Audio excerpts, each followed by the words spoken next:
मुझे तो किसी ने ना चुनो, मैं क्या करूं? अरे सुबल, तुझे तो सबसे महत्वपूर्ण भूमिका निभानी है। जो भी उस चट्टान को छूकर तेरे पास सबसे पहले पहुंचेगा, वो जीत जाएगा।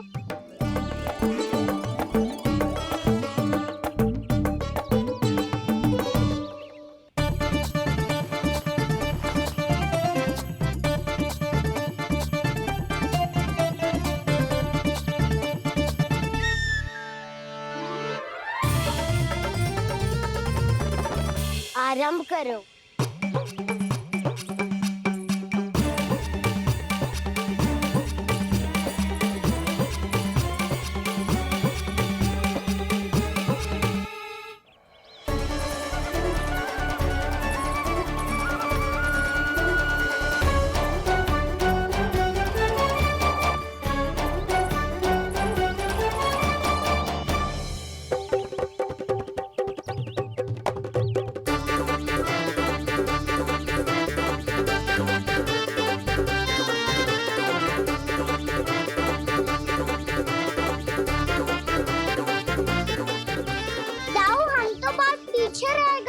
चिंता मत करो कान्हा, दौड़ के आरंभ में ही सारी शक्ति लगाने से हारने की आशंका बढ़ जाती है। देखो, वो दोनों थक रहे हैं, यही समय है अपनी गति बढ़ाने का।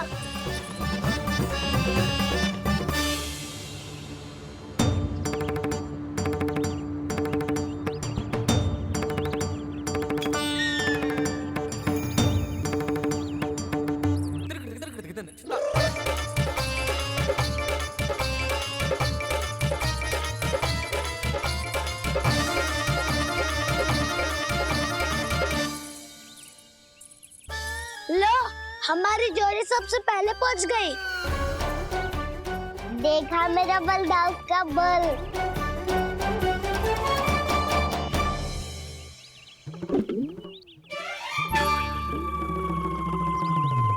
ताऊ, वो देखो।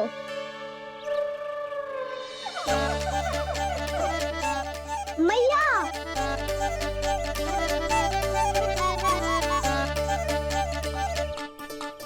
अपने परिवार या अपने सखाओं के साथ या किसी ऐसे व्यक्ति के साथ जिसे उसकी आवश्यकता हो, बांट लेना चाहिए ताकि सबके पास पर्याप्त हो और किसी को भी कछु कमी ना हो, किसी को वस्त्र के बिना रहना ना पड़े, भोजन के बिना सोना ना पड़े।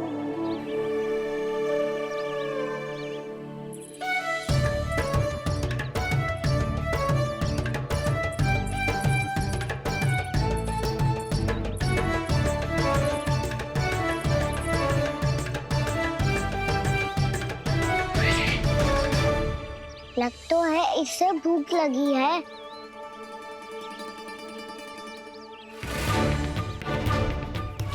मेरी और क्या देख रही हो? तुम्हारी पोटली में कुछ तो होगा, दे दो उसे। मेरे नैना मैया ने क्या की थी? जब हम किसी और को देते हैं ना, उससे अनेक गुना नारायण हमें वापिस कर देते हैं।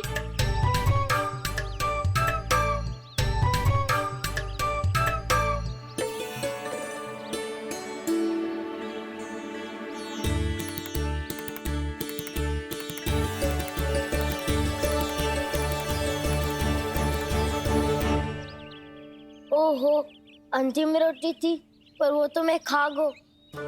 अब तो बस मेरे हाथ में माखन लगा रह गो है।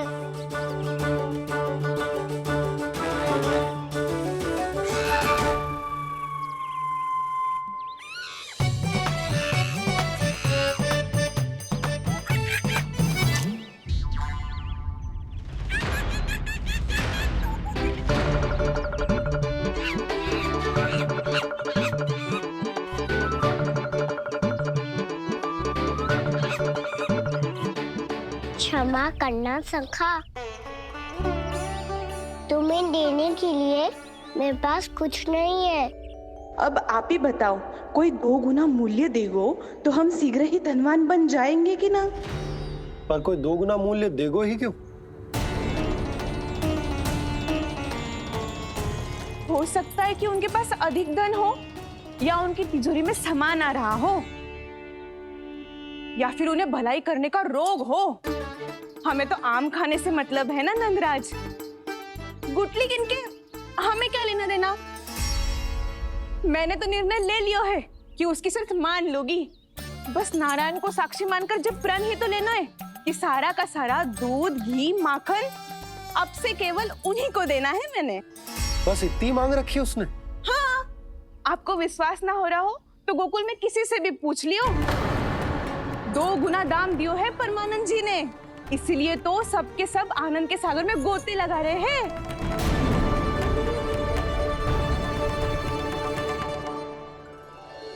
हे नारायण, सुनी है गांव वालों को 2 गुना लाभ हुआ है आज। पर मैं तो माखन बेच ही ना पाई, क्योंकि हाट जाने के लिए कोई साधन ही ना मिलो मुझे। ये नया माखन अभी अभी बनायो है मैंने।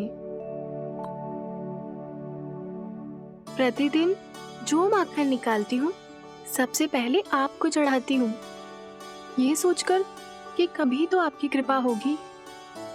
पर जाने आपका आशीर्वाद कब मिलेगा मुझे, पर जाने कब आपका आशीर्वाद मिलेगा मुझे।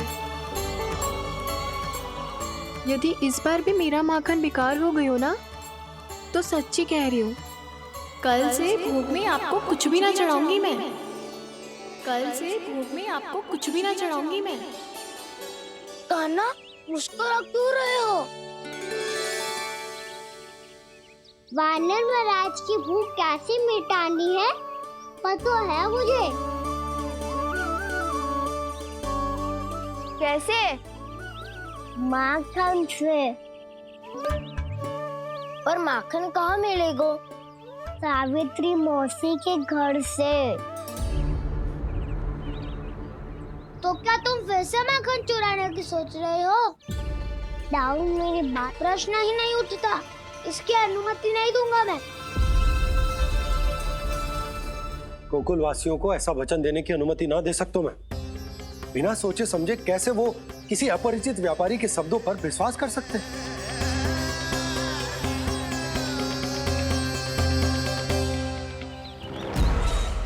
महाराज, गोकुल वासियों को अब धन के जाल जंजाल में फंसने से कोई नहीं रोक सकता। महाराज, मैं धन का ऐसा स्वाद चखा कर आया हूँ कि नंद चाहे जितना प्रयास करे, अब कोई भी गोकुल वासी उसके हित वचन सुनेगा भी नहीं। महाराज,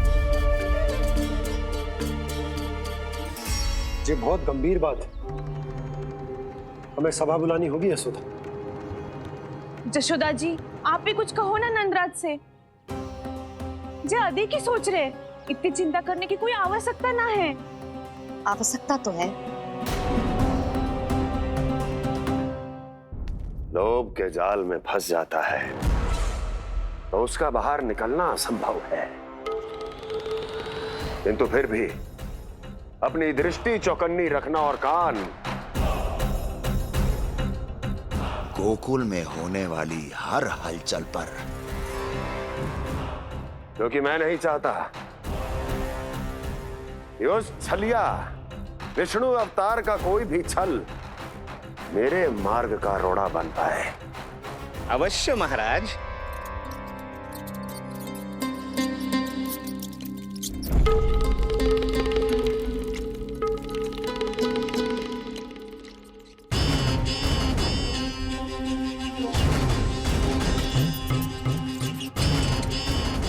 लोभ। ध्यान रहे परमानंद, गोकुल वासियों पर लोभ का प्रभाव हर बीतते क्षण के साथ बढ़ता चला जाना चाहिए। महाराज, जैसे किसी कबूतर को बिल्ली दबोच लेती है, वैसे ही मेरा फैलाया हुआ लोभ गोकुल वासियों को अपने पंजों में दबोच लेगा। सब झटक लूंगा।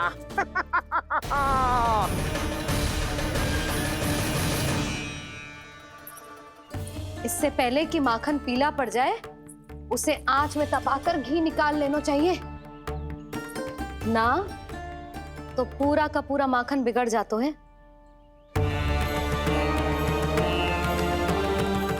मैं अभी भोला से कहकर सारे ग्वाल ग्वालियरों की सभा बुलाता हूँ। मुझे सबसे बहुत महत्वपूर्ण विषय पर बात करनी है।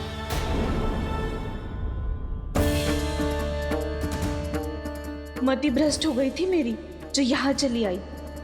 अब कहीं ऐसा ना हो कि मेरा धनवान बनने का स्वप्न धरा का धरा रह जाए। सुलक्षणा, चिंता मत ही करो। अरे हम सबसे पहले तो वे अन्न के बारे में सोचते हैं। वे गोकुल वासियों को लोभ के फेर में कछु अनुचित ना करने देंगे। कहा ना मैंने, तुम्हें कुछ भी अनुचित करने नहीं दूंगा। दाऊ हूँ तुम्हारा। हाँ तो अनुचित बात करने देना दाऊ। पर मैं तो भलाई करना चाहता हूँ। भलाई? किसी की अनुमति या सहमति के बिना उसके यहाँ चोरी चुप के माखन खा लेना भलाई नहीं, चोरी कहलाती है। सखाओ, तुम ही बताओ, किसी भूखे प्राणी के लिए भोजन की व्यवस्था करना क्या होता है? भलाई। पड़े पड़े माखन सड़ने के स्थान पर किसी का पेट भरे, वो क्या होता है? भलाई। किसी की मन की इच्छा पूरी करना क्या होता है? भलाई। ठहरो ठहरो, चोरी करके किसकी मन की इच्छा पूरी करोगे तुम?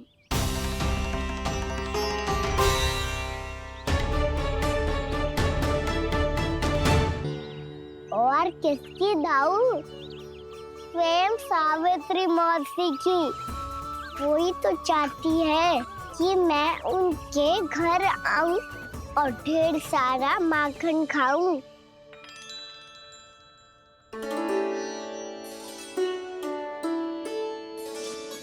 तो फिर अगला घर आपका। क्षण भर तो ऐसा लगो जैसे कान्हा ने मेरे मन की इच्छा सुन ली हो। वैसे कितना अच्छा हो तो यदि सुन ही ले तो। तुम्हारे कहने का अर्थ है कि सावित्री मौसी चाहती थी कि तुम उनके घर भी जाओ, जैसे जानकी के घर गए थे। ये बात तो उन्होंने मैया के सामने भी कही थी कि मैं उनके घर जाऊं। ये तो उनका सौभाग्य होएगा। किसी का सौभाग्य बिगाड़ते इतने बुरे ना है हम। ये बात तो सही कही है। मुझे भी कुछ अनुचित ना लगता है इसमें। तुम तो सत्यवादी हो मधुमंगल, तुम्हें क्या लगता है? अब बोल भी दो, वानर महाराज भूखे हैं। वानर महाराज से अधिक भूखा तो मुझे तू लग रहे हो। यदि कान्हा सच्ची में जैसा वानर महाराज की भूख मिटाने के लिए और सावित्री मौसी की इच्छा पूरी करने के लिए कर रहा है, तो दादी के सीख के अनुसार मुझे इसमें कछु अनुचित ना लगता। पक्का हम सच में चोरी नहीं भलाई करने जा रहे हैं। सही कहा दाऊ। यदि भूखे असहाय वानर महाराज का पेट भरोगे तो इसका असली पुण्य तो सावित्री मौसी को ही मिलेगा। इसका अर्थ तो ये हुआ कि कान्हा सावित्री मौसी का घर माखन चुराने नहीं जाएगा, बल्कि उसे दुगना कर देगा। बात तो सही है, तो फिर मैं तुम्हें नहीं रोकूंगा।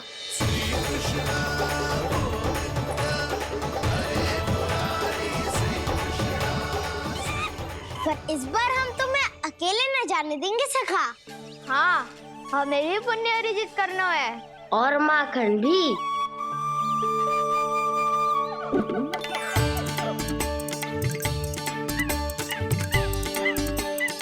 लगता है देव वानर महाराज भी हमारी टोली में सम्मिलित होना चाहते हैं। तब तो ये सबको ये कला सिखानी पड़ेगी। सही कहा सका। अच्छे काम का प्रचार प्रसार तो होना ही चाहिए ना। तो ठीक है, सिखा दूंगा और हमारी टोली कहलाएगी शौर्य विद्या प्रसारण टोली। और कान्हा तू बन जाइयो इसका अध्यक्ष और दाऊ बनेंगे उपाध्यक्ष। मुझे स्वीकार है। शौर्य विद्या प्रसारण टोली की जय! शौर्य विद्या प्रसारण टोली की जय! और सुनो क्या करना है और कैसे।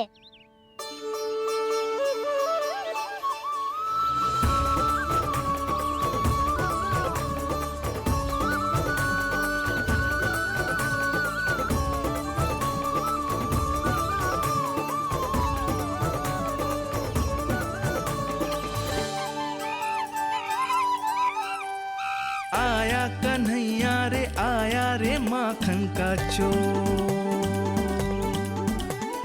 रोके रुके ना ये सरपट लगाता है दौड़। तुम सब वहाँ छुप जाओ, मैं भीतर देखता हूँ। ना ध्वनि कोई हो ना पता कुछ लगे, आए चुपके से ग्वालों की टोली। चाहे कितना बचाओ छिपाओ कहीं, सारा मक्खन ये कर जाए खाली। मुख से तो लगता है सरल ये बड़ा भीतर से चंचल ये छल से भरा है ये नटखट बड़ा चिच्चोर।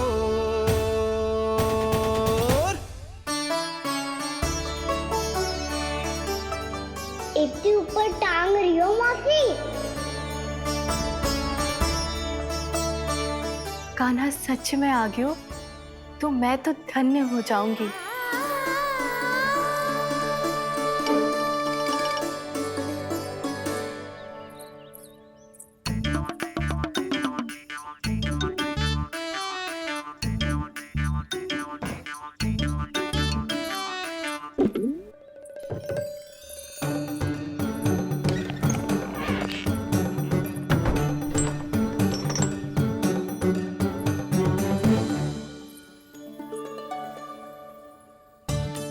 मन तो करता है सारा दूध दही माखन उसे बुलाकर अपने हाथों से खिला दूं।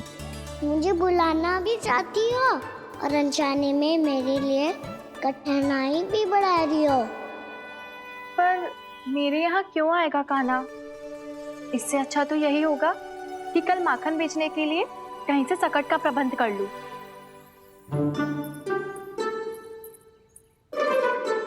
छुप जाओ छुप जाओ।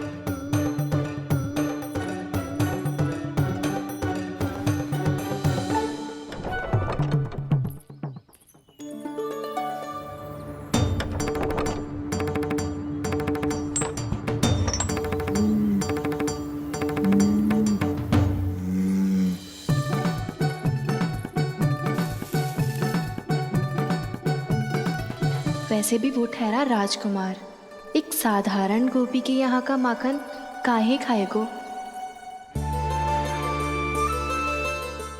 तू भी बावली हो गई है सावित्री। कान्हा आना भी चाहे तो इतनी दूर आएगा कैसे?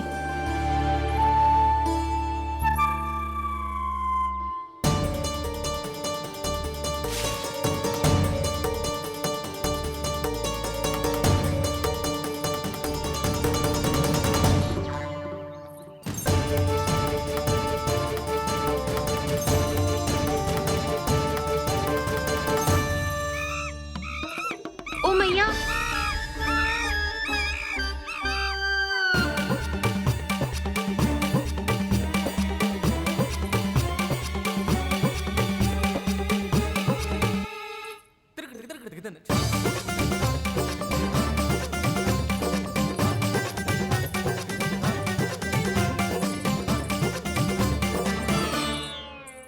सब खड़े हो जाओ।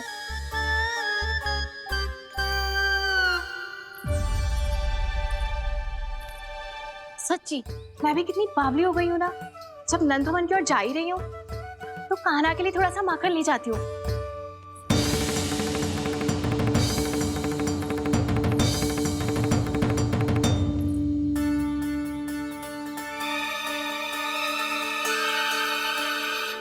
कान्हा, यहाँ ये मेरा स्वप्न है या फिर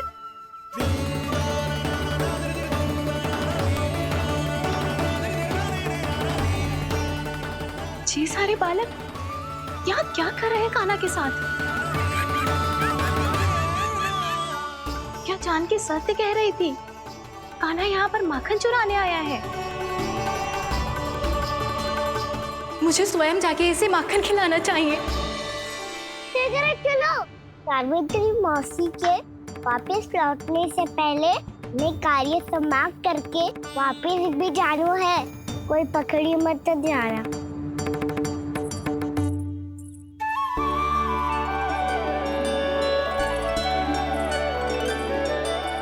ये मुझे देख के भागो तो ना ना, ये जो कर रहा है, जैसे कर रहा है, मुझे करने देना चाहिए।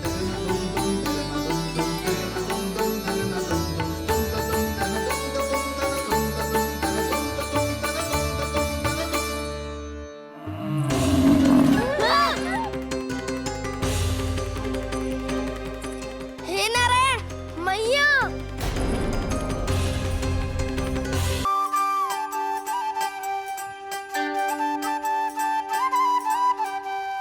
आया कन्हैया रे आया रे माखन का चोर।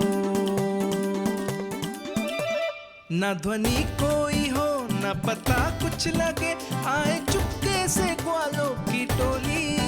चाहे कितना बचाओ छिपाओ कहीं, सारा मक्खन ये कर जाए खाली। मुख से तो लगता है सरल ये बड़ा भीतर से चंचल ये छल से भरा है ये नटखट बड़ा चिकचोर।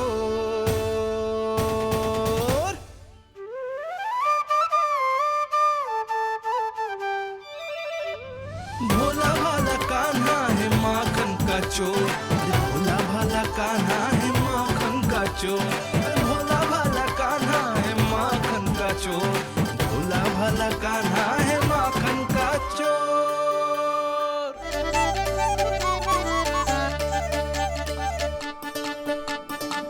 कान्हा की योजना सफल हुई।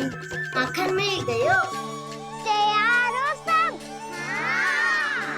तो लो फिर। अब खाएगो जी मेरा माखन।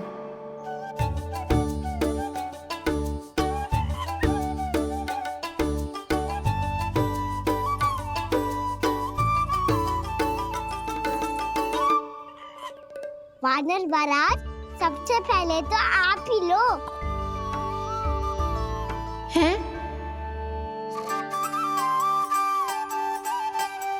जिसकी जीभ अधिक लपलपाए वही सबसे पहले माखन खाए।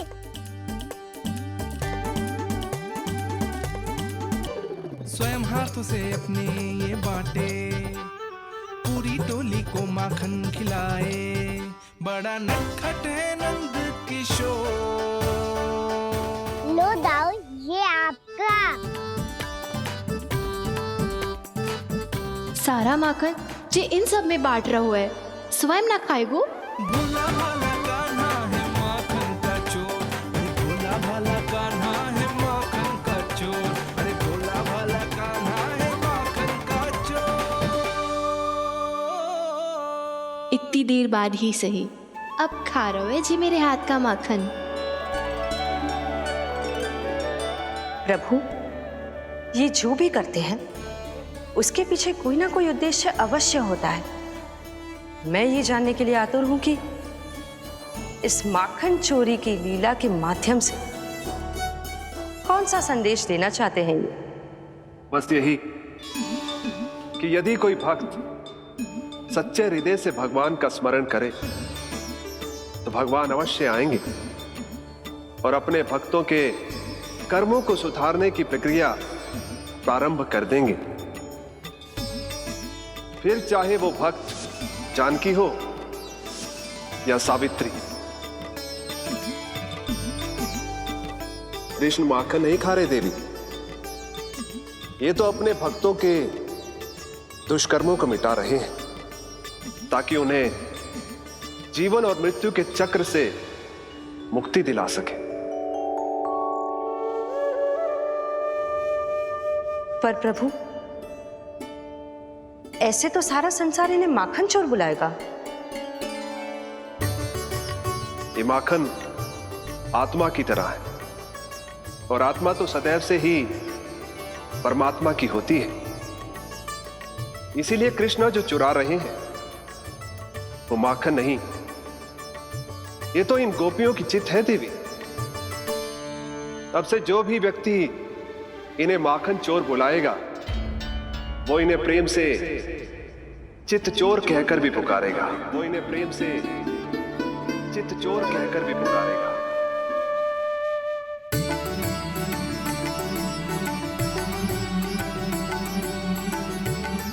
सही कहा आपने प्रभु, चित्त चोर तो है ये। इन्होंने केवल गोपियों का नहीं, अपनी मैया का भी चित्त चुराया है। कान्हा, देख लल्ला, अब सामने आ जा। लल्ला,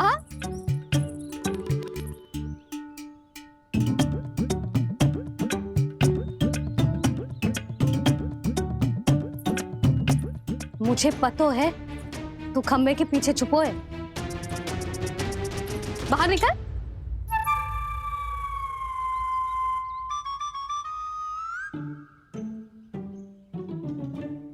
मैया,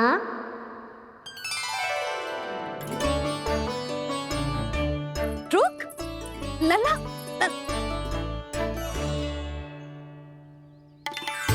ठीक है मत आ, मैं अकेले अकेले पूजा करने जा रही हूँ।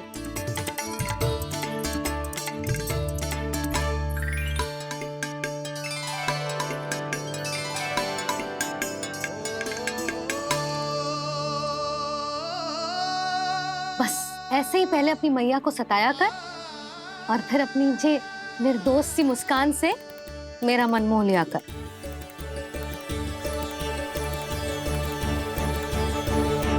और चाहिए? हाँ।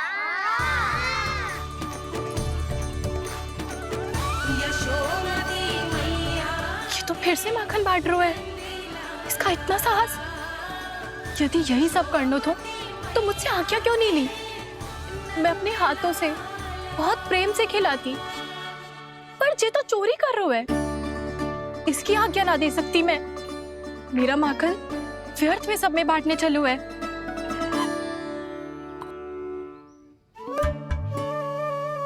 दो वानर महाराज और तनिक ले लो।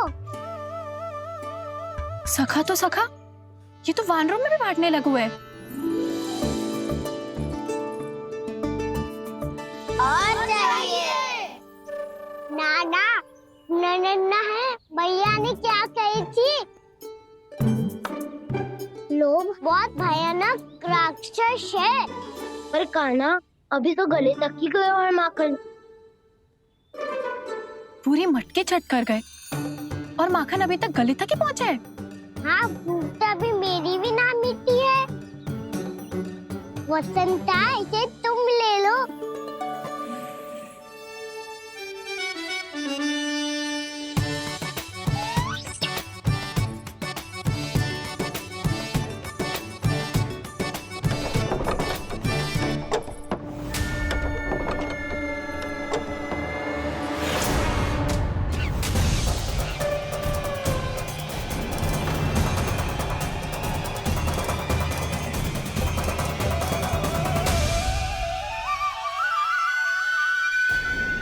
ना, लोग बहुत भयानक राक्षस हैं।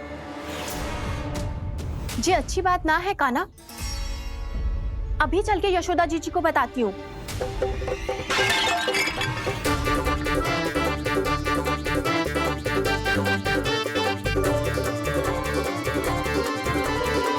पर आप ही नहीं तो कही थी कि आप किसी को कछु ना बताती, बल्कि प्रसन्नता से खिलखिल जाती।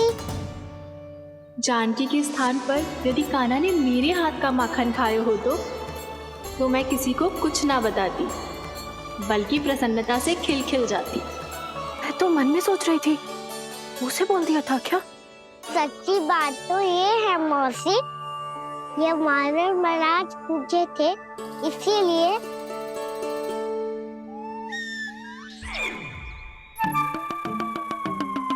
कल मैं इसीलिए ना बेच पाई क्योंकि हाट जाने के लिए सकट ही ना मिलो, और आज बेचने के लिए तो माखन ही ना बचो। चिंता मत करो मौसी, 2 गुनों से भी अधिक मिलेगा। भूखे की भूख मिटाने का पुण्य प्राप्त किया है आपने। बस आप मैया को कछु मत बताइयो।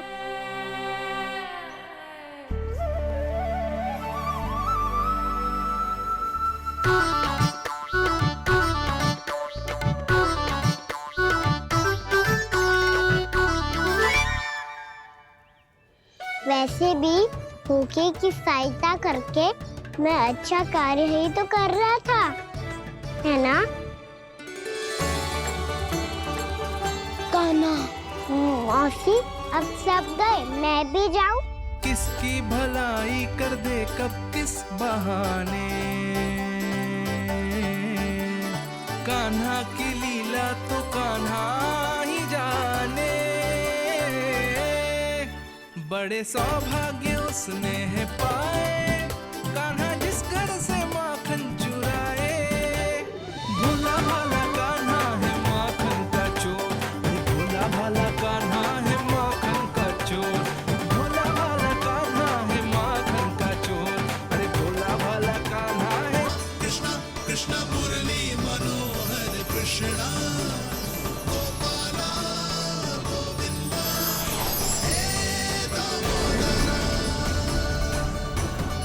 भाग्य,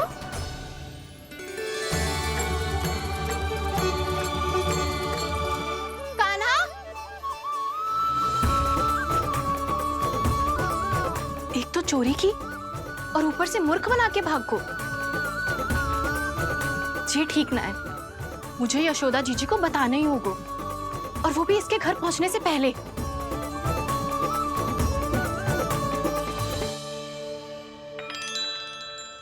अरे पल्लू मत खींच, तनिक रुक जा, दे रही हूँ, पूजा तो करने दे।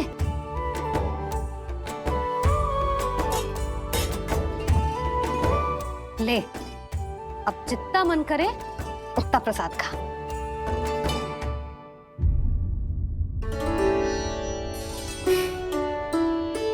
या तो मैं सच्ची बावली हो गई हूँ कि मुझे हर समय कान्हा दिखता रहता है, या फिर मेरा लल्ला कुछ अधिक ही विशेष है कि मेरे साथ ना होके भी सदैव अपनी मैया के साथ ही रहता है।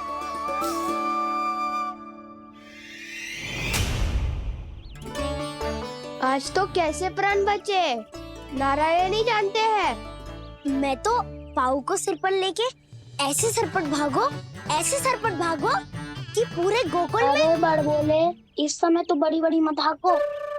पर असली लाभ तो वानर महाराज ने उठाया है। पूरी की पूरी मटकी अकेले लेके निकल लिए। ये हमारी प्रतीक्षा कर रहा था ताकि हम माखन बांट सके। हमारे साथ ना दाऊ, उनके साथ।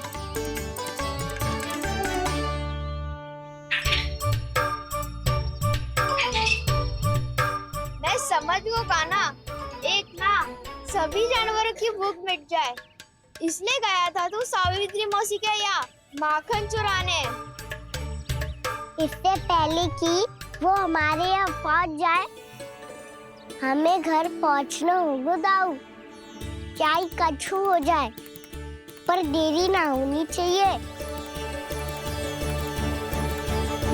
इससे पहले के बहुत समय बीत जाए, हमें ये समझना होगा कि लोभ आदमी की बुद्धि को भ्रष्ट कर दे, तो हमारे सोचने समझने की क्षमता को नष्ट कर दे। तो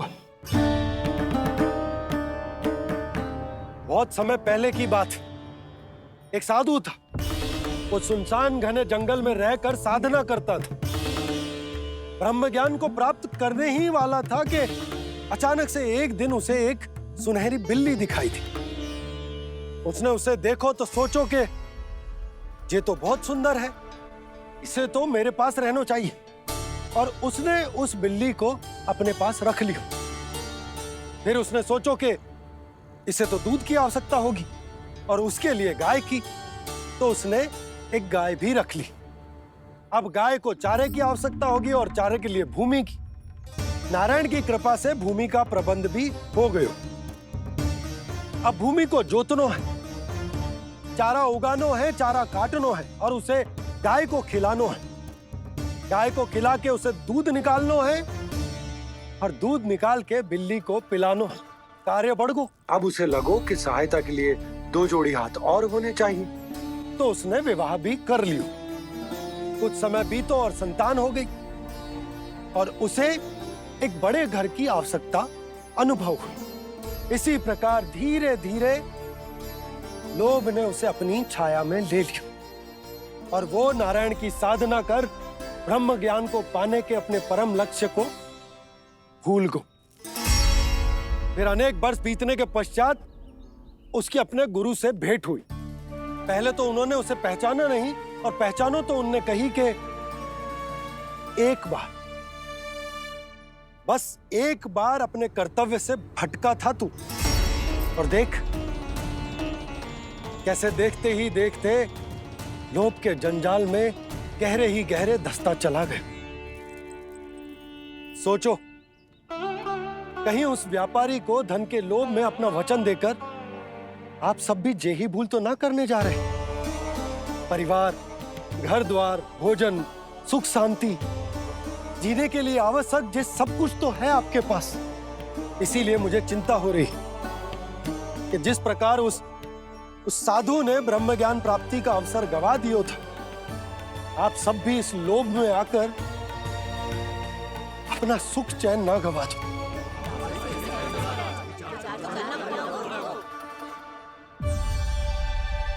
लग तो है बात सबको समझ आ रही है।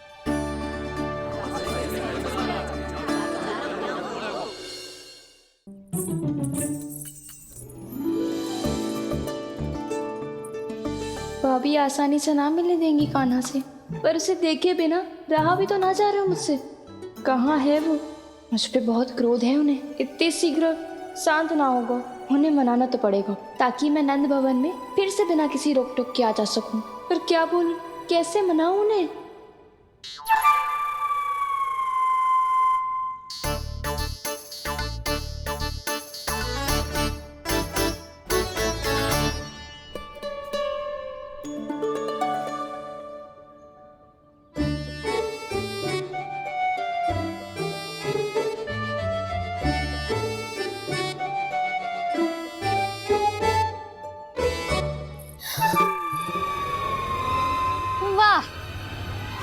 जिसने मेरे लल्ला पर चोरी का आरोप लगायो, वो ही आज मेरे घर में चोरी चोरी प्रवेश कर रही है। नाना भाभी, ऐसी कोई बात ना है।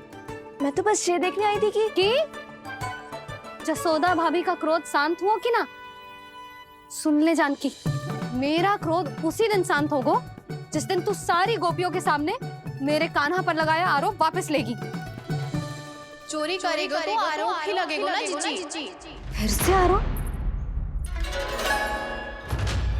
सावित्री, तू भी? कल तक मुझे ये थोड़ी पता था जीजी कि आपका कान्हा सच्ची में माखन चोरी में पारंगत है। आशा करता हूँ कि आप सभी को नंदराज का विचार और संदेश सही से समझ आ गो होगो।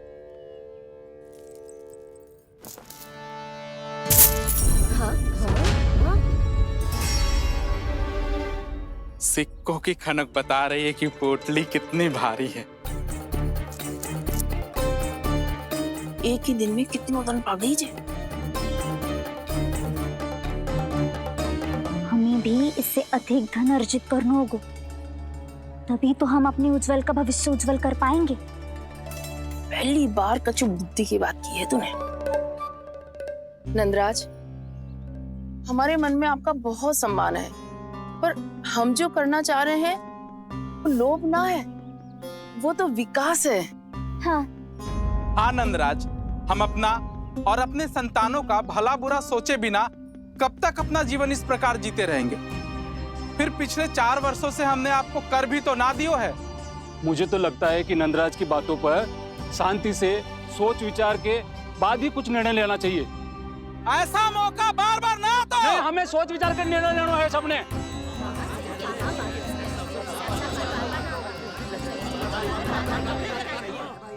चोरी में पारंगत।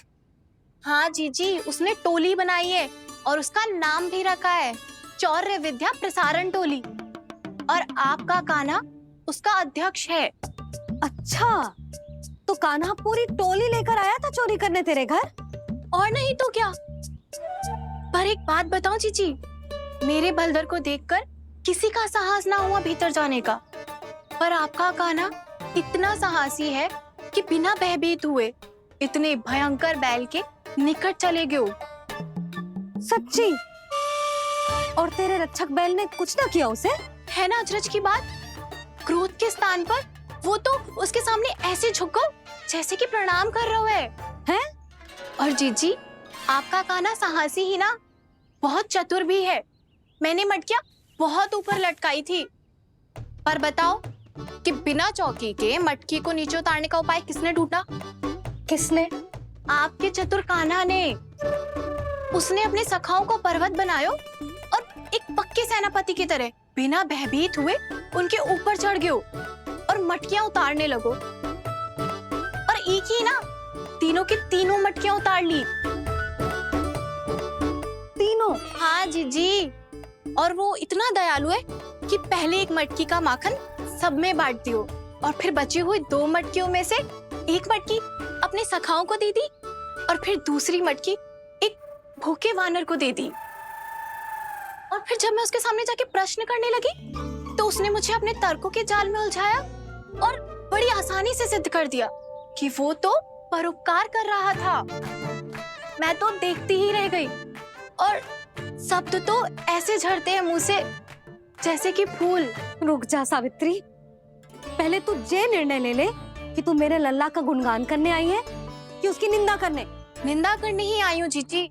जानकी सत्य कह रही थी, आपका कान्हा माखन चोर ही है और बलराम के साथ भागा था। बलराम क्यों? वो तो साक्षात गरुड़ देव की पीठ पे बैठ के उड़ के आयो है, तभी तो तुझसे बहुत पहले आके यहाँ बैठ गओ ना। आ देख ले, आ जा।